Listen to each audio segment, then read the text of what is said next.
Hello students, welcome in my YouTube channel NBC Computer Education। Last session में हमने आपको बताया था कि यूज़र से वैल्यू रन टाइम पे कैसे इनपुट करते हैं और उसके लिए हमने बताया था कि इनपुट फंक्शन की हेल्प से हम यूज़र से वैल्यू इनपुट करा सकते हैं। और आज की वीडियो में जो हम टॉपिक कवर करने जा रहे हैं वो है इनपुट फंक्शन से हम मोर देन वन वैल्यू कैसे इनपुट करेंगे और एस्केप सीक्वेंस कैरेक्टर्स को कैसे यूज़ करते हैं और प्रिंट फंक्शन को फॉर्मेट फंक्शन के साथ कैसे यूज़ करेंगे और फॉर्मेटेड आउटपुट को लाने के लिए प्रिंट फंक्शन कैसे यूज़ करते हैं और छोटे-छोटे सिंपल से प्रोग्राम के एग्जांपल्स हम आज आपको बताएंगे इसी वीडियो के अंदर। सबसे पहले बताएंगे कि इनपुट फंक्शन से हम मोर देन वन वैल्यू कैसे इनपुट करते हैं, राइट। तो आइए पाइथन की आईडीई में और स्टार्ट ऑल प्रोग्राम और यहाँ पे पाइथन और ये हमने आईडीई को ओपन कर लिया। और ये देखिए आईडीई को यूज़ करने के लिए और भी आईडी आते हैं, जैसे पाईचार्म है, काफ़ी अच्छा एडिटर है वो आप उसको भी यूज़ कर सकते हैं, पाईचार्म को वो भी डाउनलोड कर सकते हैं या फिर आप चाहो तो यहाँ पे कर सकते हैं। तो मेन चीज़ है कोडिंग, आपको कोडिंग करनी आनी चाहिए और एडिटर तो आप कोई भी यूज़ कर सकते हैं। और अब यहाँ पे फाइल खोलेंगे, नई फाइल, और इसको भी थोड़ा सा एडजस्ट कर लेते हैं जिससे कि हमें स्क्रीन पे आउटपुट और प्रोग्राम दोनों एक साथ हमें ये दिखाई देते रहें। ये मैंने इसको यहाँ पे एडजस्ट कर लिया, स्क्रीन पे दोनों चीज़ें हमें स्क्रीन पे आ गई। ये यहाँ पे हम प्रोग्राम टाइप करेंगे और यहाँ पे हमारा आउटपुट आएगा। अब देखिए सबसे पहले मैं किया, suppose A is equal to input input enter value of A. उसके बाद मैंने किया B is equal to input enter value of B और उसके बाद मैंने प्रिंट किया ए प्लस बी को। और अब इस प्रोग्राम को मैं सेव कर देता हूँ। मैंने सेव किया और उसका नाम दिया इस प्रोग्राम का, सपोज टेस्ट नाम से सेव कर दिया मैंने इसको और इसको रन कर देते हैं। अभी देखिए यहाँ पे आउटपुट इसका enter the value of A suppose 10 और एंटर करेंगे तो enter the value of B suppose 20। अभी देखिए इसने क्या किया, 10 और 20 कॉन्केटिनेट कर दिया। ये ऐसा इसलिए किया क्योंकि मैंने आपको बताया था लास्ट वीडियो में कि इनपुट फंक्शन से जो भी वैल्यू इनपुट की जाएगी वो एज ए स्ट्रिंग की होगी। तो ए के अंदर जो वैल्यू आई 10 वो एज ए स्ट्रिंग, ऐसी बी के अंदर भी एज ए स्ट्रिंग। तो इसे दोनों स्ट्रिंग को कॉन्केटिनेट कर दिया, कौन प्लस कर दिया 10 20 के साथ, इसे कहते हैं कॉन्केटिनेशन, ज्वाइन कर दिया। और हम चाहते हैं कि हमारा का एडिशन आए, 30 आना चाहिए। तो यहाँ पे आप इंट के अंदर डाल दो ए को, तो इससे क्या होगा, जो ए की वैल्यू होगी वो इंटीजर में कन्वर्ट हो जाएगी। और अब जब ये इसको प्रिंट करेगा तो ये इसका एडिशन करेगा। फिर से पहले सेव करना होगा आपको और यहाँ पे रन जब करेंगे ये वैल्यू इनपुट करेगा, सपोज 10 डाल दी हमने और उसके बाद 20, तो ये इसने 30 प्रिंट किया, राइट। तो ये जो काम हमने किया दो वैल्यू इनपुट करने का, ये हमने अलग अलग दो इनपुट फंक्शन लगाए हैं। अब हम चाहते हैं कि दोनों की वैल्यू एक इनपुट से इनपुट करानी है, राइट। और अब मैं आपको बताता हूं कि इनपुट फंक्शन से एक बार में दो वैल्यू या दो से ज़्यादा वैल्यू कैसे इनपुट करते हैं। ये देखिए मैंने किया A comma B is equal to input enter value of A comma B और यहाँ पे आप ब्रैकेट बंद करके लिखेंगे स्प्लिट। ये स्प्लिट फंक्शन लगाया मैंने, राइट। और अब यहाँ पे मैंने किया इंट ए प्लस बी, ए प्लस बी। अब मैंने इसको सेव किया और सेव करने के बाद इसको रन करते हैं। यहाँ पे जाएंगे, रन पे क्लिक करेंगे और ये देखिए रन करते ही enter the value of A B, ये लिखा हुआ है enter the value of A B, कि आप ए बी की वैल्यू दीजिए। और मैंने 10 स्पेस देना है बीच में आपको 20 और ये दोनों की वैल्यू वो इसने कॉन्केटिनेट कर दी, क्योंकि इनपुट फंक्शन से वैल्यू जो आती है वो स्ट्रिंग टाइप की आती है। तो इसको भी आप एडिशन करने के लिए वही इंट लगा देंगे और अगर पॉइंट में वैल्यू देना चाहते हैं तो आपको फ्लोट यूज़ करना होगा। और ये हम बता चुके हैं आपको कि इंट क्या होता है, फ्लोट क्या होता है। और अब यहाँ पे भी हमने इंट फंक्शन को यूज़ किया और अब फिर से इसको रन करके देखते हैं। और मैंने इसके बाद थोड़ा चेंज कर दिया इसमें, मैंने यहाँ पे जो स्प्लिट फंक्शन लगाया लास्ट में, और स्प्लिट फंक्शन में यहाँ पे मैंने सपोज करो यहाँ पे कोमा लगाई बीच में, एक कोमा, राइट। तो इससे क्या होने वाला है देखो, अब जब आपको सेव करेंगे और रन करेंगे इस प्रोग्राम को और अब इसको रन करेंगे तो यहाँ पे जो वैल्यू इनपुट करेंगे अब आप, तो 10 के बाद अब आपको यहाँ पे स्पेस नहीं देना, आपको कोमा लगा के ही वैल्यू देनी होगी। और ये वैल्यू आई देखो 10 20 प्लस होकर 30 आ गई, राइट। तो दो वैल्यू हमने इनपुट कराई, ए की और बी की। और स्प्लिट फंक्शन में आप यहाँ जो भी सिंबल स्पेसिफाई करेंगे तो दोनों वैल्यू इनपुट करते टाइम आपको वही सिंबल देना होगा।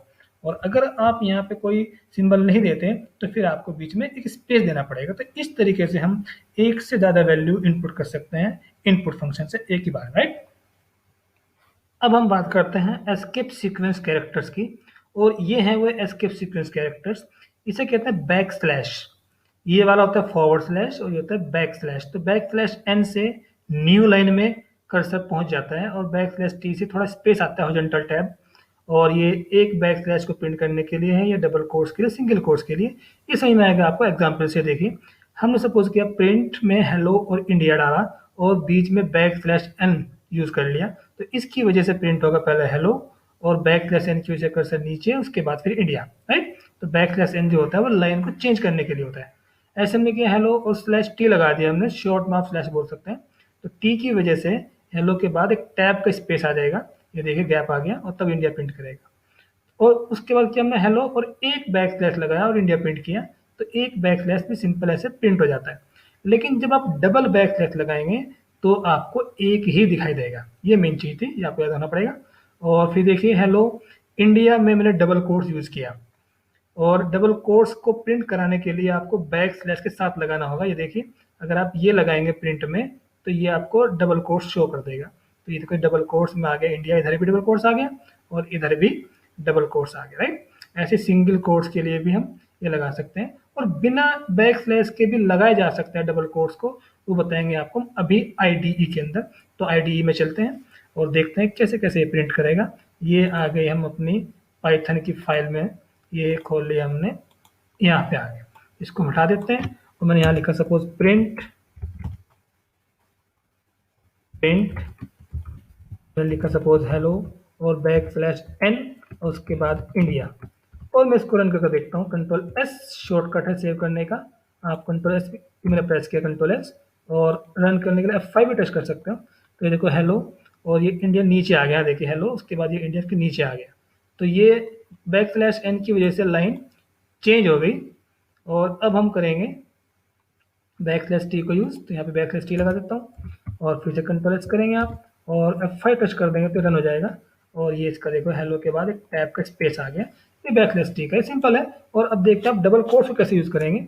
और ये मैंने किया यहाँ पे डबल कोट्स ऐसे, और उसके बाद में लगाया सपोज इंडिया ग्रेट।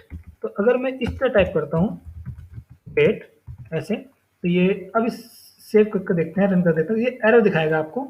ये देखिए मैंने रन किया और ये एरर आ गया देखो इसमें। तो बैक स्लैश के साथ इसको लगाएंगे ऐसे, इधर भी और इधर भी। अब इसको आप कंट्रोल ऐसे सेव किए और F5 से आप इसको रन करिए, और थोड़ी सी गड़बड़ कहने के लिए ब्रैकेट शायद मिस हो गया, तो यहाँ ब्रैकेट लगाएंगे और अब इसको फिर से हम रन करेंगे। तो ये देखिए अब डबल कोट्स में प्रिंट कर रहे हैं India great, India double quotes में आ गया इसकी वजह से। और इसको डबल कोट्स लाल थीम पत्थर के एक और भी है कि आप इसको सिंपल ऐसे लगाइए, डबल कोट्स को ऐसे लगाइए, और साइड में जो लेफ्ट राइट में दिया हमने डबल कोट्स, इसको आप सिंगल कोट्स लगा दीजिए।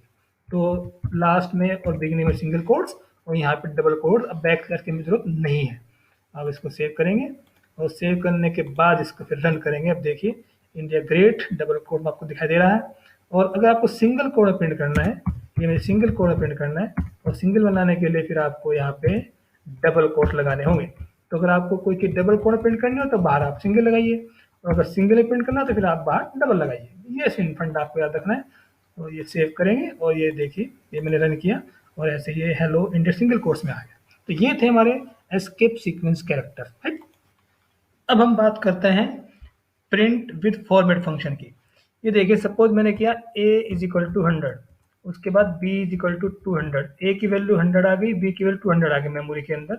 और अब मैंने किया प्रिंट, और मैंने यहाँ पे लिखा है वैल्यू ऑफ a इज, और मैंने ये ब्रेस लगाई ओपन क्लोज, उसके बाद लिखा स्लैश n और लिखा वैल्यू ऑफ b इज, और मैंने फिर से यहाँ पे ब्रेस लगाए और फिर मैंने यहाँ पे सिंगल कोट्स को बंद किया और डॉट लगा कर लिख के जाएगा फॉर्मेट a कोमा b। ये मैंने ऐसे टाइप किया। मैं इसको फुल स्क्रीन पे कर देता हूँ। तो ये देखिए ये मैंने टाइप किया a की वैल्यू, ये b की वैल्यू और ये वैल्यू ऑफ a इज, और जहाँ पे भी ये a की वैल्यू जो होगी वो यहाँ पे प्रिंट होगी जहाँ पे ये सिंबल हमने लगाए हैं। उसके बाद स्लैश एन से नीचे पहुँच जाएगा और वैल्यू ऑफ बी इज, यहाँ पे ये बी की वैल्यू को प्रिंट करेगा। और इसको हम सेव करके रन करके दिखाते हैं आपको। अभी हम ये मैंने रन किया और ये देखिए इसका output, A value of A is this और value of B is this, right. तो अब हम इनका यूज़ कैसे करेंगे और अच्छे तरीके से अब देखते हैं।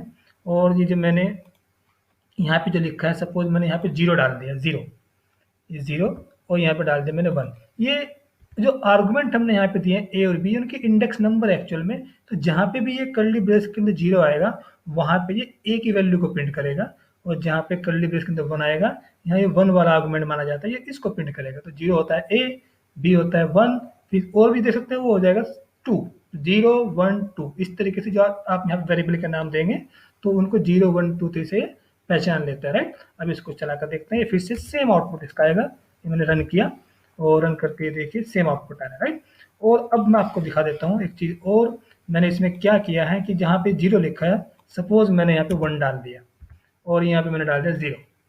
अब ये क्या होने वाला है कि जो वैल्यू ए के अंदर होगी वो यहाँ प्रिंट होगी, और जो बी के अंदर होगी वो यहाँ पे प्रिंट हो जाएगी। ये देखते हैं अब ये क्या प्रिंट करते हैं। देखिए इसका आउटपुट, जो ए की वैल्यू थी वो यहाँ पे आ गई 200, जो बी की वैल्यू थी वो यहाँ पे आ गई। तो इस तरह से फॉर्मेट फंक्शंस की हेल्प से हम ये आउटपुट अपने डिफरेंट डिफरेंट तरीके से ला सकते हैं। और अब मैं आपको बता देता हूँ अब फॉर्मेटेड आउटपुट क्या होता है। देखिए ये मैंने लिखा suppose A is equal to 10,000, और मैंने लिखा suppose B is equal to 2000, और C is equal to suppose मैंने डाल दिया 300, और डी इज इक्वल टू डाल दिया मैंने सपोज करो 10। अब मैं इनको प्रिंट करता हूँ, print A comma B comma C comma D, और इसको प्रिंट करके देखते हैं पहले से क्या प्रिंट होने वाला है, किस स्टाइल में प्रिंट करेगा। और ये मैंने यहाँ पे सेव किया और मैं रन करता हूँ, तो ये देखिए किस स्टाइल में आउटपुट देगा आपको। ये देखिए बीच बीच में स्पेस आ जाता है ऑटोमेटिकली, और मैं चाहता हूँ कि ये 2000 इसके नीचे आए, उसके बाद इसके नीचे ये आए, उसके बाद फिर ये आए। तो इसके लिए मैं क्या करना होगा, स्लैश एन को यूज़ कर लेते हैं। तो जहाँ पे मैंने ये लगाया तो आप यहाँ पे स्लैश एन लगाइए ऐसे, और अगर आप इस पर स्लैश एन लगाएंगे तो ये एरर देगा, क्योंकि ए तो इंटीजर का वेरिएबल है और ये हमारी स्ट्रिंग बन गई, तो मिसमैच होगी ये, तो ये एरर दिखाएगा यहाँ पे। इससे बेटर ये है कि आप यहाँ पे लिखिए सिंपल तरीके से परसेंट डी स्लैश एन, फिर परसेंट डी, और फिर स्लैश एन, फिर परसेंट डी, और फिर स्लैश एन परसेंट डी। फिर आप यहाँ पे लिखेंगे परसेंट के साथ सभी वेरिएबल्स के नाम, A comma B comma C comma D. ये देखिए नया स्टाइल देखिए प्रिंट करने का। परसेंट डी का मतलब हो गया डेसिमल इंटीजर। इस परसेंट डी की जगह ये ए की वैल्यू प्रिंट करेगा यहाँ पे, और स्लैश एन से फिर नीचे पहुंच जाएगा, और इस परसेंट डी की जगह फिर बी की वैल्यू प्रिंट करेगा, फिर स्लैश एन से नीचे आ जाएगा, फिर से ये 1 2 3 4 ये वैल्यू प्रिंट कर देगा ए बी सी डी की, राइट। अब मैं इसको रन करके दिखा देता हूँ आपको कि किस तरीके से ये प्रिंट करेगा। ये मैंने सेव किया और ये बहुत इंपॉर्टेंट है, ये मैंने रन कर दिया, और ये देखिए इसका आउटपुट इस तरीके से आ गया, राइट। अब ये लेफ्ट अलाइन आ रहा है, मुझे राइट अलाइन लाना है। और अब मैं आपको बताता हूँ कि जो आउटपुट आया था हमारा भी लेफ्ट अलाइन, ये राइट अलाइन कैसे आएगा।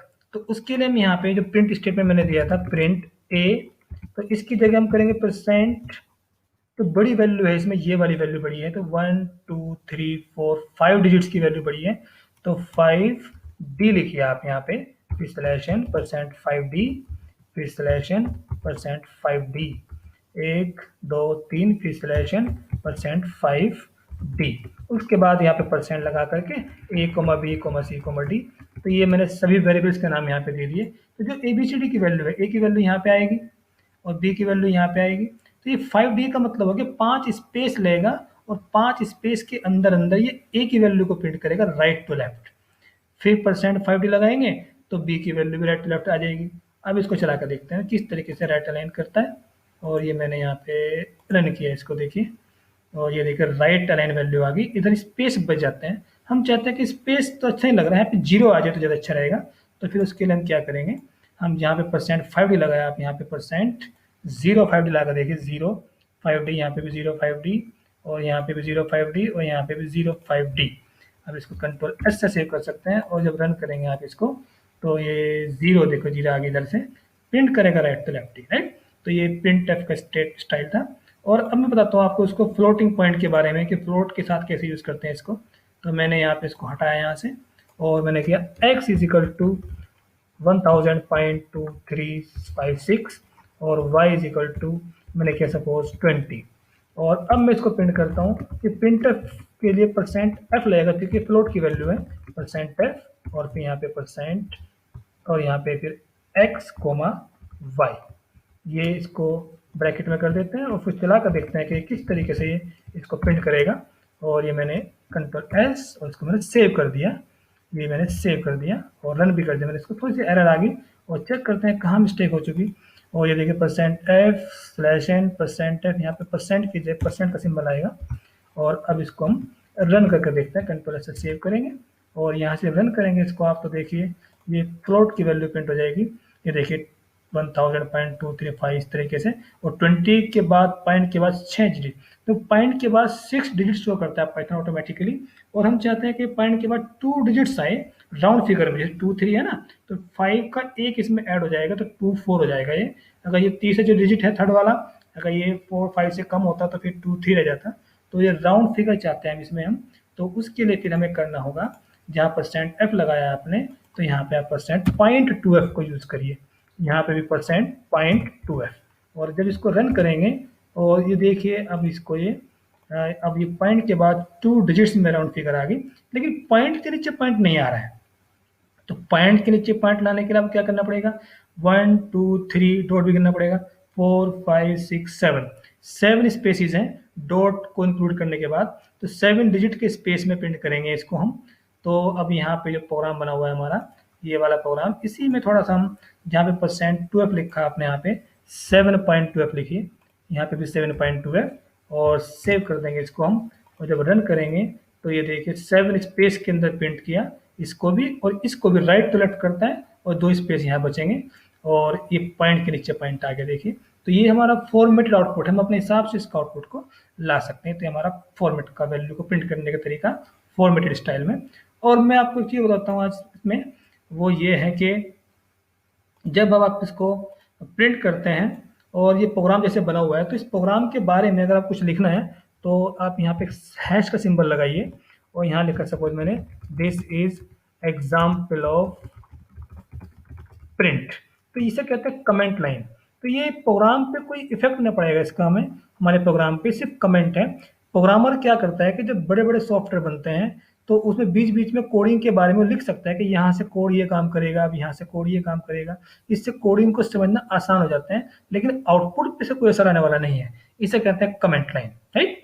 और एक कमेंट और होता है ट्रिपल, ये ट्रिपल लगाएंगे और इसके आगे आप कुछ नहीं लिख दीजिए, ये देखिए, और इसको बंद कर देंगे ऐसे और कंट्रोल ऐसे सेव करेंगे तो इसका प्रोग्राम पे कोई इफेक्ट नहीं पड़ेगा, सिर्फ प्रिंट में जो स्टेटमेंट आपने लिखा है सिर्फ उसका इफेक्ट आ रहा है। तो इसे बोलते हैं कमेंट लाइन। जो हमने यहाँ पे डाली ये कमेंट है, ये मल्टी लाइन कमेंट है और ये सिंगल लाइन कमेंट है, राइट।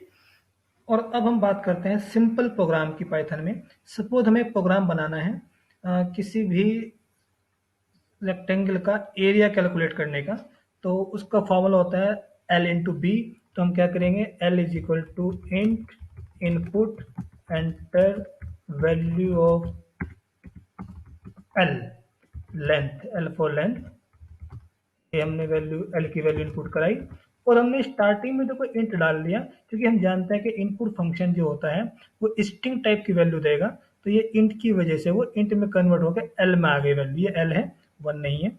और उसके बाद फिर हम अब B की वैल्यू इनपुट करेंगे, B is equal to int input enter value of breadth, ये B की वैल्यू आ गई। और अब इसका एरिया प्रिंट कर देते हैं, तो print area is equal to और यहाँ पे L इंटू बी, डायरेक्ट ऐसे आप लिख सकते हो L इंटू बी।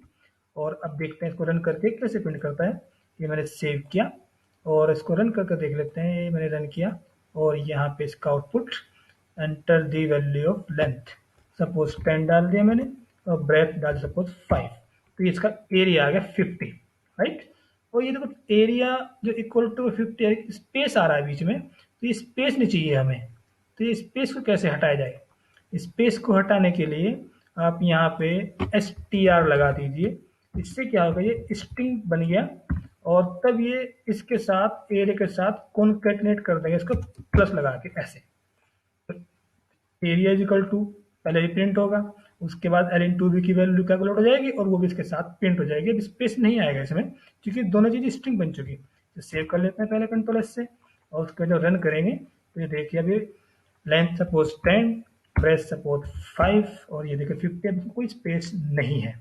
तो इस तरीके से सिंपल सिंपल सी प्रोग्राम बनाकर देख सकते हैं। एक प्रोग्राम आपको बता देता हूँ, किसी सर्कल का हमें सपोज एरिया और सरकमफ्रेंस दोनों कैलकुलेट करनी है तो हमें इनपुट करना पड़ेगा इसमें रेडियस की वैल्यू। तो r इज इक्वल टू और मैंने किया float input enter value of radius. ये सिंगल कोड मैसेज आप कुछ भी लिख सकते हैं, तो जो भी वैल्यू आप देंगे तो वो वैल्यू r में आ जाएगी, फ्लोट की वैल्यू आएगी, पॉइंट में दे सकते हैं आप चाहें तो। और अब यहाँ पे एरिया निकालेंगे, ए आर एक वेरिएबल ले लिया हमने, A R is equal to pi R square 3.14 into R pi R square. ऐसे सरकमफ्रेंस निकाल लेते हैं। देखो ये वेरिएबल के नाम है आर ए आर सी, ये आप जो मर्जी लिख सकते हैं वेरिएबल के नाम। कुछ रूल्स हैं इनके, वो हम पीछे वीडियोस आप देखिए उनमें सब लिखे हुए हैं कि किस टाइप का वेरिएबल दे सकते हैं, कोई अलाउड नहीं है। वो सब चीज हम समझा चुके डिटेल में, आप जाकर देख सकते हैं प्रीवियस वीडियोस को। तो सरकमफ्रेंस था 2 पाई आर, तो 2 इंटू 3.14 इंटू आर, ये आगे इसकी सरकमफ्रेंस 2 पाई आर।